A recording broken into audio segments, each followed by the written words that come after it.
భగవంతుడి గురించి వినగానే నీకు శ్రద్ధ గనక కలిగితే, ఆయన పైన నమ్మకం గనక కలిగితే, నీ దగ్గర ఉండేటువంటి పాపాల సంఖ్య తక్కువ అని. నువ్వు చేసినటువంటి అపరాధాల సంఖ్య తక్కువ అని.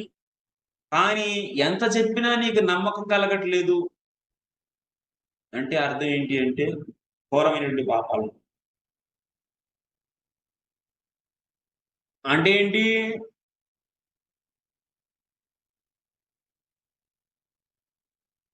ప్రభుజీ కొంతమందంటారు, నేనైతే నమ్మేసానండి అని. నాకైతే భగవంతుడి మీద బాగా నమ్మకం. అంటే నా పాపాలేమి లేవు. మరి పాపాలేమి లేవు అని చెప్పి నిర్ణయించేసుకొని చాలా ఆనందపడిపోతూ ఉంటారు. మరి భగవంతుడిని పూర్తిగా నమ్మేసానండి. నాకు పాపాలేమి లేవు. ఎందుకంటే నాకు భలే నమ్మకం అండి భగవంతుడంటే అనంట. మరి నిజంగా ఎవరైతే భగవంతుడిని నమ్ముతాడో వాడేం చేస్తాడో తెలుసా? ఎవరికైతే భగవంతుడి పట్ల దృఢమైనటువంటి విశ్వాసం కలిగిందో వాడేం చేయాలో తెలుసా? వాడు ఈ శరీరం కాదు నేను. ఈ భౌతిక శరీరం నేను కాదు. నేను నిత్య సేవకుడిని అని చెప్పేసి, ఇక అన్ని ఉపాధుల నుంచి బయటకొచ్చేసి, అంటే అన్ని భావనల నుంచి. అంటే నేను అక్క, చెల్లి, తమ్ముడు, అన్న, నాన్న, భార్య, భర్త అనేటువంటి ఈ అన్ని ఉపాధులనన్నీ వదిలేసేసి నేను నిరంతరం ఇంకా ఆయన యొక్క ఏంటి జీవాత్మ యొక్క స్వాభావిక స్థితి ఏంటి? భగవంతుడి యొక్క సేవ. ఎటువంటి సేవ? అహైతుకి అప్రతిహత.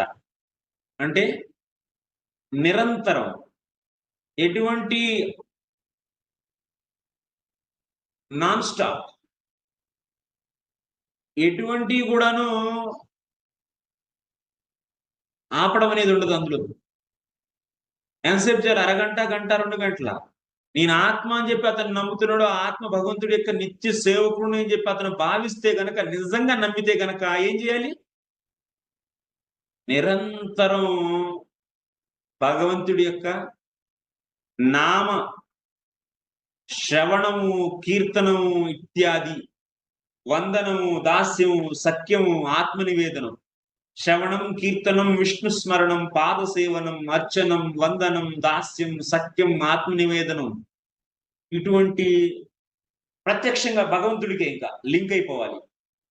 సాక్షాత్తు భగవంతుడికే లింక్ అయిపోయి నిరంతరం ఆయన యొక్క సేవ చేయాలి. నువ్వు నమ్ముతున్నావు